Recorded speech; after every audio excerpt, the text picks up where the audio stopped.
আল্লাহর প্রতি আনুগত্য ব্যতীত দোয়া কবুল করা হয় না।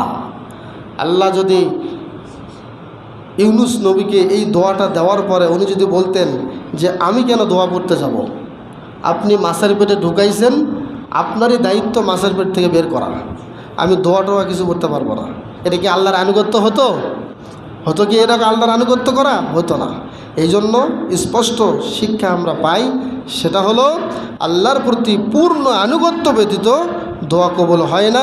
যেমন গভীর সংকটে ইউনুস আলাইহিস সালাতু ওয়াস সালাম নিক্ষিপ্ত হবার পরেও আল্লাহর প্রতি আনুগত্যশীল ছিলেন বিধায় আল্লাহ তাকে মাছের পেট থেকে বাঁচাইছেন। আনুগত্যশীল থাকতে হবে। একটু বিপদে বললেই, আপনি ধান সিদ্ধ করতেছেন, এখন তো ধানের সিজন আসছে, 20 মণ ধান সিদ্ধ করছেন, ধান সিদ্ধ করার পরেই বৃষ্টি শুরু হয়েছে, 3 দিন ধরে বৃষ্টি, এখন তো আপনি বলতেছেন যে আল্লাহর দিন পাইল না, আজকে বৃষ্টি দিল, নাউজুবিল্লাহ। এই যে একটা কথা, আপনি কিন্তু আল্লাহ সম্পর্কে ধারণা ওই রকম নাই, এই জন্য কথাটা বলে ফেলছেন।